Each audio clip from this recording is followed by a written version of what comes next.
Alrighty, let's get going. Welcome, everyone. Looking forward to speak about FSMA, and the webinar here today is to discuss your FSMA plan. Is it ready? The deadline may have moved, but compliance didn't.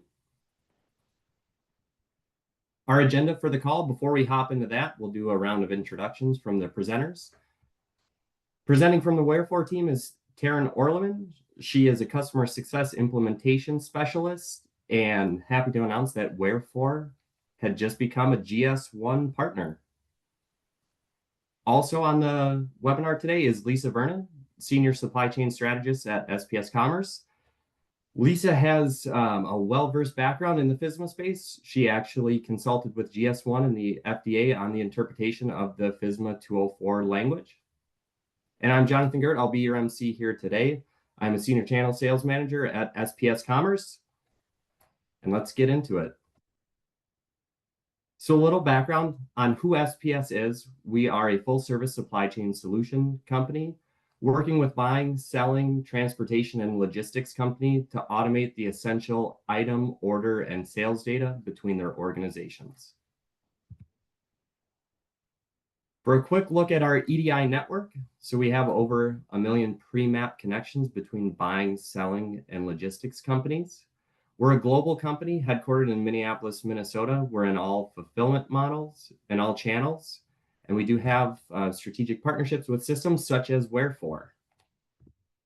And now I'll pass it over to Taryn to dive in and give a little background on Wherefour and the traceability. Thank you, Jonathan. So Wherefour is an ERP to help compliance-based businesses manage inventory operations and profitability. Our SaaS solution offers many features and functions to help meet traceability requirements and maintain regulatory compliance. We are based in California in the Bay Area, but we do serve businesses across various industries in the US, Canada, and Europe, with many users in the food and beverage, health and beauty, and cannabis industries. While FSMA only affects the food and beverage industries, Wherefour users also use the system to achieve compliance with other certifications like SQF, HACCP, organic, GMP certifications, and others. Perfect. Thank you, Taryn. And before we hand it over to Lisa to dive into what is the FSMA final rule, there will be a poll here coming up asking a few questions on how are you preparing for your FSMA compliance journey, and what's the biggest challenges that you see when becoming compliant with the FSMA 204 regulations. And now, Lisa, I'll hand it over to you to kind of dive into what is FSMA, what does that mean? Yes. Okay. So the exciting stuff, right? What is FSMA? So many of you have probably heard of it. You might have a baseline understanding of it. I thought I'd just give a little bit more detail. And if you have questions, we will be answering questions at the end. So feel free to submit those through the Q&A button on the bottom. So the Food Safety Modernization Act actually went into effect in 2011. And since then, there have been many additional rules that have been enacted by the FDA. The latest one that you probably heard of is Section 204, which is upcoming, right? And it's sometimes referred to as track and trace. It is essentially establishing for the foods under the FDA jurisdiction a way to track those foods through the supply chain and then create the ability to trace back should anything happen. So it's enabling a fast response to foodborne illnesses and a way to get that information back in. So there is a note on the bottom of here that talks about, so this doesn't impact all food items that fall under the FDA. It's a very specific list, and we'll talk about that. It does go from beginning of supply chain to the very end, and we'll talk more about that. But it's important to know that it's not just the individual item. It is if those items are used as ingredients in other products. And even if you terminate the item, meaning that it was on the list, but then you took a step like you cooked it, you baked it, or you froze it, you still have to keep track of the when the termination of the item happened. So we'll talk a little bit more about that. And then late breaking news. Up until now, the FDA has just been saying that they intended to push out the date to July 2028. At the GS1 conference this week, they did confirm that they have indeed moved the date, and it is now July 20th, 2028. Awesome. All right, so who needs to do the tracking, right? So if you see on the very left-hand side of the screen, we're starting out on fields, greenhouses, moving through the production process, because this is predominantly produce type of items, going through cooling, initial packing, getting to some kind of distribution point, and then going on to either stores or restaurants. You'll also notice that under each one of these entities, there's a little thing that says, like under fields, it says harvest CTE. CTE you'll hear a lot in reference to FSMA 204, and that means it's a critical tracking event. And all that means is it's a time when 2 points in the supply chain, one needs to pass along information, and then the receiving entity needs to gather that information and hold it. I'm going to predominantly talk about where we're at in the blue box, which is suppliers, distribution centers, and warehouses, because each critical tracking event has different data elements that need to be tracked and traced. And so I'm going to focus on the ones that are probably most relevant to this group. But be aware that on the FDA site, you can see what the key data elements are for any of the critical tracking events. I'm just going to highlight one of them. So what needs to be tracked? I mentioned that it is a list of foods, not all the foods inclusive to the FDA.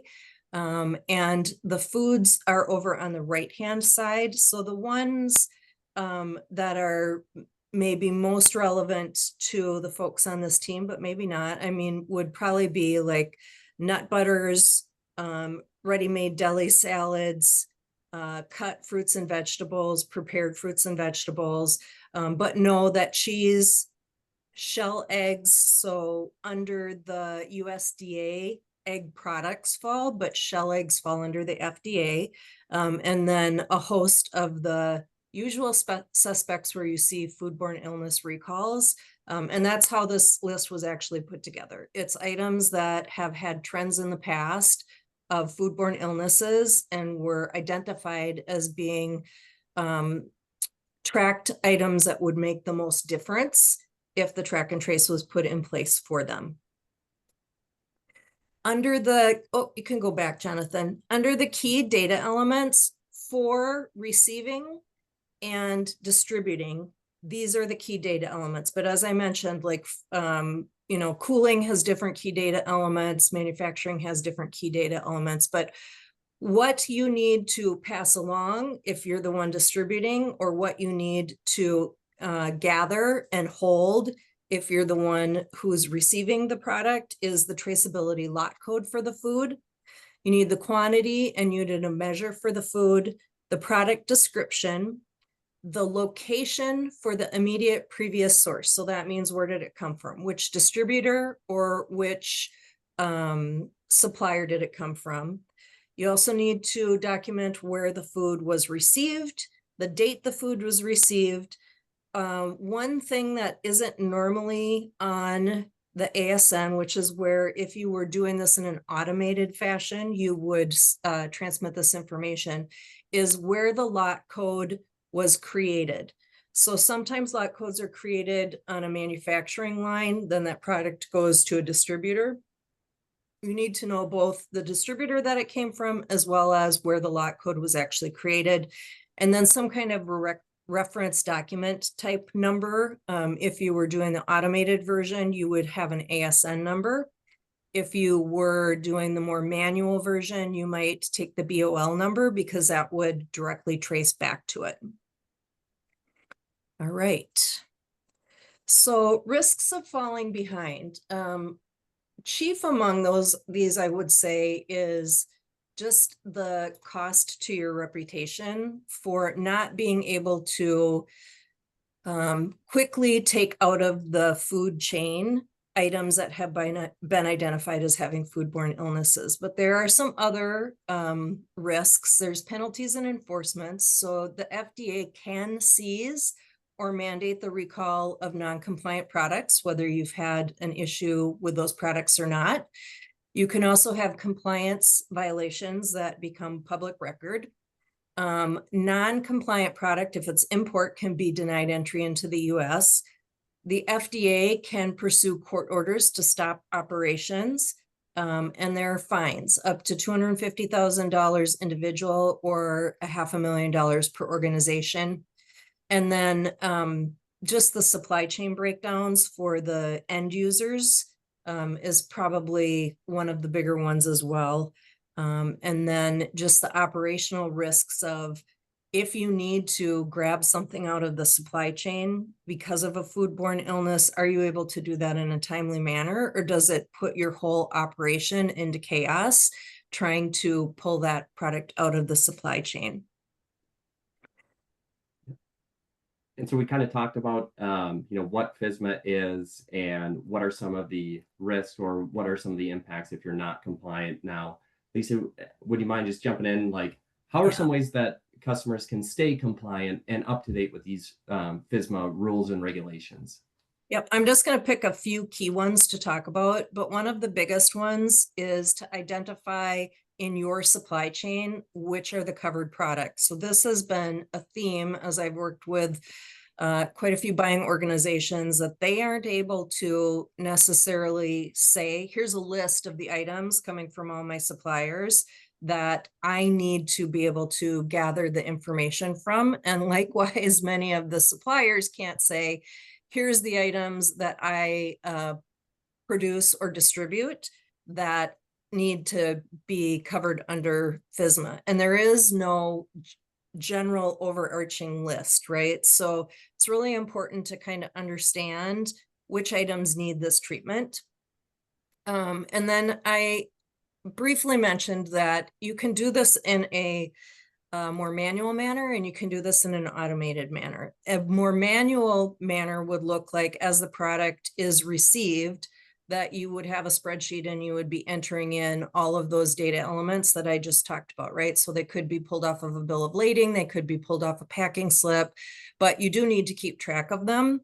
In the more automated method, you would be receiving an ASN from the supplier sender, and you would be able to grab that information into a file and be able to capture that and put it somewhere. And the next one I want to talk about is just establishing a traceability lot code system. So if you manufacture food, you obviously have to do that because you have to assign a lot code to things. But even if you don't manufacture product, if you were to receive something that was on the track and trace list that did not have a lot code, so that you did not disrupt your supply chain, what you could do is assign it your own lot code so that you could keep track of it as it flows through the rest of the supply chain, and then follow up with the supplier at a later date to say, you're not in compliance. We're going to talk quite a bit about digitizing record keeping, and Taryn is going to take that. Yeah, thanks, Lisa. Just in terms of, digitizing and maintaining records electronically, I remember back in the day when I was in QA, just the time and the effort and the headache of having to hunt down records for audits and inspections, and with keeping, paperwork that could be stored in different departments, different facilities. And if you're keeping your records electronically and digitizing those records and automating those records, it means you don't have to rely on others to stay organized. You don't have to worry about missing paperwork or wonder who filled out what, or worry about the legibility of handwriting, that type of thing. With a cloud-based ERP and traceability system can really help reduce that retrieval time, which is really clinch and timed audits and really of paramount importance in a recall, right? Because you can communicate that data back to regulatory bodies and to your consumers so much faster. And then how does that kind of parlays right into, Wherefour. How does Wherefour help manufacturers not only get compliant, but then also stay compliant with their retail trading partners? Yeah, so Wherefour has many features that help manufacturers stay compliant, from automated lock coding, which maintaining that traceability, a snap. It keeps it consistent, minimizes human error in terms of recording those lock codes. We can do customizable and scannable labels and barcoding, in conjunction with a cloud-based ERP, makes tracking and managing your inventory really smooth and straightforward. Our users really appreciate how accessible and user-friendly, our receiving and fulfillment modules are, which makes recording those KDEs kind of second nature and really helps maintain that end-to-end supply chain traceability. And that's really going to give you confidence that you can easily see where your inventory came from and where it's going. And Wherefour provides so many robust and flexible reporting options, from like a lightning fast recall reports and really in-depth production traceability reports. And we have really granular full system activity reports, among many other options, and they can all give you that really crucial visibility into all areas of your processes. Awesome. And then as it pertains to SPS and Wherefour, our partnership that we have to automate essential order data between buying and selling organizations. And as we talk about the FSMA 204 regulations going into effect in July of 2028, it might seem like that is a ways down the road, but if you're looking to have a one place to host all and have all this traceable information, but then also if your customers are asking you to provide this information on, say, an advanced ship notice, some of the things that go into implementing and going live with your customers is having an ERP or a system of record that's fully configured, and all your add-on modules are configured like a WMS, having that data loaded into the system and an environment ready to test and certify, along with defined order to cash processes. From there, a typical timeline working with the Wherefour team on, from kicking off a project to going live, to have all this data automated and removing the manual touch points to mitigate that risk, is around 13 to 16 weeks for around 25 partners, assuming that the system is configured and all the processes are in place so that we can get to work on day one. And what that means is, even though, it seems like it's 2.5 years down the road, it's going to come quicker than expected. And also, jumping to the next slide here, like, what should you start doing today is start planning. The FDA did give a 30-month delay on the go live for FSMA 204. However, we are seeing more and more retail organizations like your Costco, your Trader Joe's, your Whole Foods, who have looked at and consulted on what do these mandates mean, how do they impact their business, but also how do they strengthen their relationships with their vendor or their retail trading partners. And so we're seeing more and more that these buying organizations are implementing and requiring these from their vendors now. And that's not going to stop. We're going to see more and more down the line who are coming in and asking from their vendors, hey, we want this information, because one, it benefits both parties, but then also two, it will be required by the FDA in about 2 short years. But then I wanted to ask Taryn, what are Wherefour customers who have already sort of begun the preparation for FSMA 204? What are they saying? Yeah, so you can see just a couple of the great things that some of our users have been saying about Wherefour's capabilities with helping them be audit ready, in terms of, gaining those coveted third-party certifications is, a breeze when you can access all of your records from anywhere at any time. And users are taking their food safety workflows to the next level with all kinds of compliance features like recording testing results, control points, document management, user permissions, having all of these tools to supplement and bolster your food safety plan will really helps you go into any certification or any inspection process with confidence. And with Wherefour, getting the data they need for inspectors is ultra fast.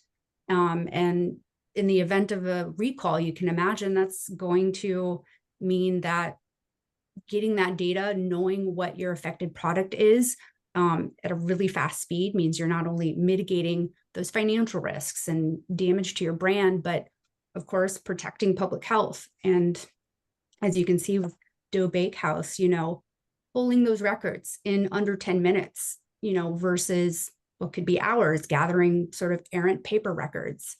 I mean, I only wish I had had a system that was that transparent and that nimble back in the day, you know what I mean? But yeah, people are really liking the features we have with Wherefour. Yeah, and one thing with the 10 minutes to complete the portion of the audit, and I just wanted to ask Lisa, with your work and the expertise in the FSMA space, should an adverse event happen, isn't it something like you have to provide the FDA this information within 24 hours? That is correct. You have 24 hours to pull the information. So what we counsel is don't try to piece together the information, have the information in a repository where it's all together, where all you need to do is look up by lot code or look up by category and supplier or location, whatever information is given to you by the FDA, to be able to just recall it that way instead of trying to create the report, just like Taryn was saying, like, even if you have to grab it out of multiple systems, that still can be quite difficult because the amount of data that you have to sift through to get to the couple pieces that are needed is pretty significant. Yeah, I can only imagine. And then before we get into Q&A, I just want to pass it over to Taryn, as there's going to be a follow-up email with some additional resources from the webinar, along with the recording of this discussion. But then, Taryn, as for Wherefour for your customers going, how can they access some of this FSMA information if they have questions or want to learn a little bit more? Yeah, so we've prepared a few resources for you that I just wanted to quickly point out that you can access those FSMA resources from wherefour.com under that resources tab that you can see on the screen there, and clicking through that FSMA Rule 204 link. So that'll take you over to a lot of great resources we compiled, and yeah, helping you get ready and get compliant. Awesome. And now for the Q&A portion of the section, looking at one of the questions here. Lisa, if you don't mind me passing over to you, question is, does nut butters include products made with nut butters like candy bars, powdered drink mixes, etc.?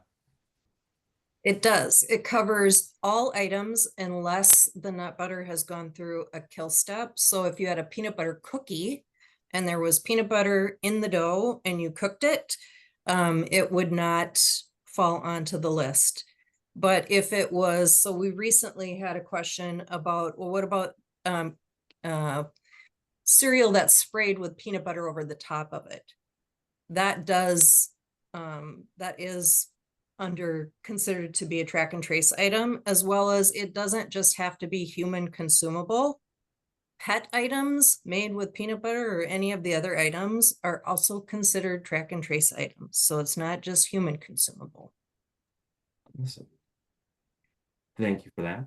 And looks like that might be the only question that we have thus far. If there's any other questions from the group here, looks like one came in. So yeah. I went through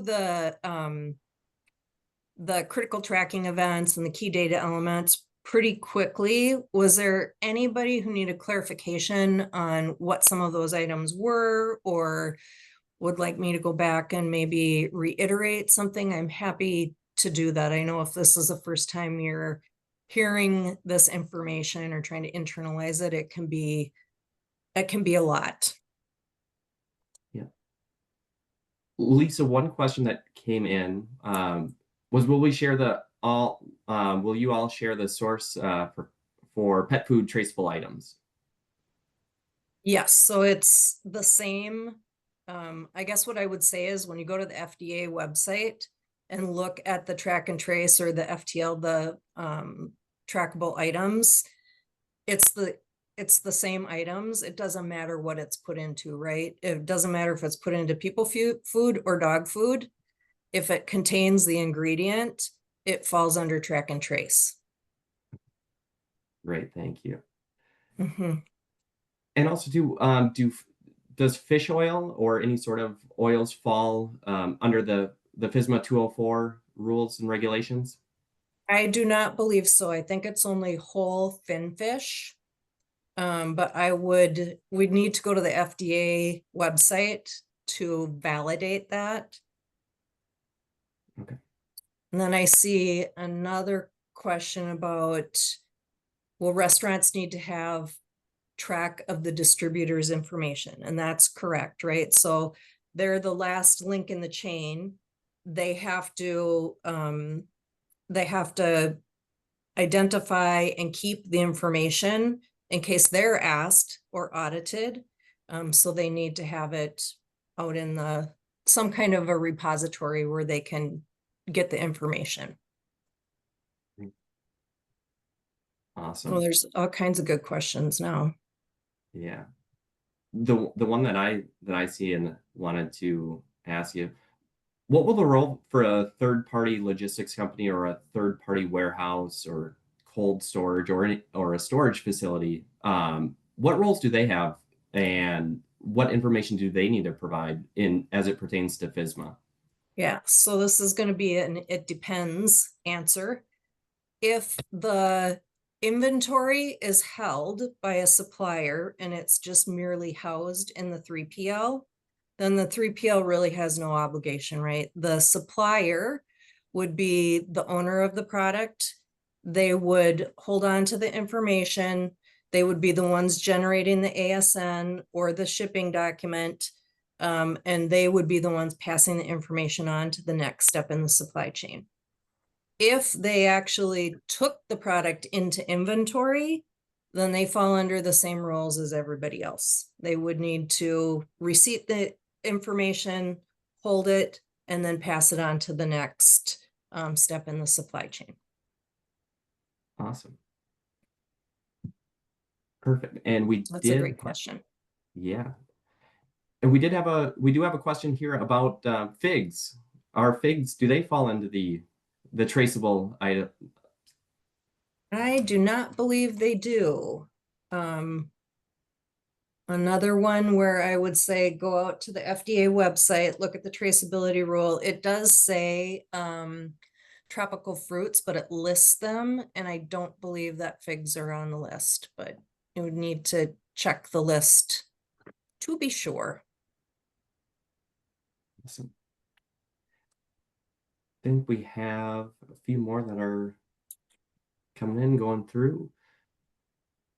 Looking for clarification on the situation for prepared meals wholesales. Yes. Yep. Okay. So if you are doing preparation of foods and you use one of the track and trace items as an ingredient, but then you transform it into something else, you need to keep track of the information for the ingredient. So you received a tomato. If you transform it into a salad with a tomato and a lettuce, you need to create a new lot code for the transformed item. You need to keep track of the ingredients that went into the transform item. If you likewise have an item that's an ingredient, but you perform a kill step, so you had tomatoes and you made tomato soup, then you have to take the information from when you received the tomatoes, but then also document that you terminated the item by cooking it. And you don't have to pass the termination information on to anybody. You just have to keep it in your records so that if you're audited, you can produce that, you know, these items, some of which may be in a recall. Yes, we did receive it, but we took a step that terminated the item. So we don't have anything to recall, whereas somebody else might have got the tomatoes and actually passed them along fresh, and they would be subject to the recall. That's a very good question. And I think that kind of parlays into another question that in the example of the cooked peanut butter cookies, would the distributor still need to keep track of key data elements that are relevant before the nut butter was subjected to the kill step? Nope. You Okay. just have to take the information from the step before you. So the kill step would have happened at the manufacturer. They need to pass that along to the supplier. The supplier then needs to take the lot code of the finished item and pass the lot code of the finished item along. Okay.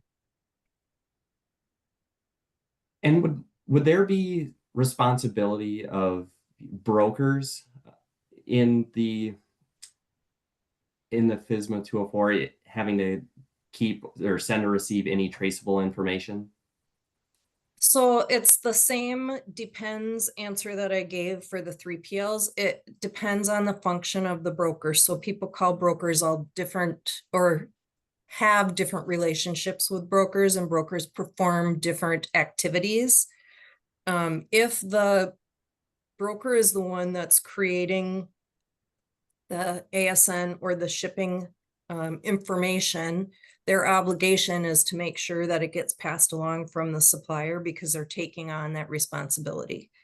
If all they're doing is sourcing, like it's berry farming, and the broker is suggesting to a company which berry farm has, you know, fresh berries right now, and all they're doing is passing the purchase order along, then they don't really have any responsibility in the whole FSMA portion of it because they don't own the product. They didn't receipt the product. But if they do own or receipt product for some reason, then they would be responsible for the same track and trace key data elements. That makes sense. And then it looks like we have one last question, and I think it'd be a good one for Taryn. Do you have any recommendations for a traceability system for a distribution center who might receive in pallets and ship out cases? Yeah, you know, not to toot my own horn here, but Wherefour is a great option for a traceability ERP system for distributors. If you're in the distribution realm, definitely recommend reaching out to us, and we can walk through the solutions that we can offer to your business. Yeah. Great. And also can't speak highly enough about the Wherefour team and the system and the traceability that it does provide to their customers, whether they're in the food and beverage space and need to have these key data elements and provide them to their customers as required by the FDA, or if it's outside of that. Wherefour is a phenomenal solution, and also to a great partner of SPS Commerce. So it looks like that might be the questions. Looking, or it looks like we did get a couple more, and then see, I believe there's a question on a client importing product from countries such as Pakistan, India, Vietnam. Do the facilities in those countries have to be approved? So under the FDA, none of the facilities are approved. The USDA requires approval of facilities, but the FDA just requires passing information along on the items that are at least for FSMA. So there may be other FSMA 204. There may be other FSMA requirements, and those stand. They didn't change at all. But the requirement for FSMA for import items is that it needs to pass along the exact same information as if it was a domestic supplier. So they need the lot code, they need where the lot code was created, they need where the information just came from. So all that still stands. Sounds good. Thank you for that, Lisa. Of course. And so on that note, again, there are still a few questions coming in, and we'll make sure to review them and get back and get in touch with those who we weren't able to get to today. But again, from the SPS Commerce team, we want to thank Wherefour for allowing us to be on the call here today and speak about these regulations that are going into effect. And if you have any questions for our team, don't hesitate to reach out. Again, there will be a follow-up email. So if there is questions that were unanswered, we'll make sure that those are addressed and answered in a timely manner. But Lisa, Taryn, if you have any final thoughts, that'd be great. But again, appreciate the two of you being on the call and leading the discussion on this journey. The last parting thought I would give you is stay aware of what's happening on the FDA website. They update things as questions come in from different suppliers or manufacturers. So if there's something where a judgment needs to be made, they update the website with that. And there is a ton of good resources out there. And it really is it is the law of what's going on, the FDA website. So don't be confused or fooled if you look it up on the internet and a whole bunch of different companies come up. Always refer to the FDA website. Yeah, thank you both for joining in on this conversation, and to go back to that first point, the deadline might have moved, but you want to make sure that you get your ducks in a row well in advance of that, so that you are prepared and ready to go when that date comes. Absolutely. So appreciate all the attendees who were able to make the call today, and also too, we really appreciate all the questions. They were great questions, and we hope that you saw benefit, and if you had questions, thoughts, we hope that we answer those to the best of your ability. And again, to Taryn's point, the deadline may have been pushed. However, buying organizations and retailers are still asking for this information from their partners and customers. So we hope everyone has a good rest of the day, and we'll be in touch with you shortly. Thanks, Al.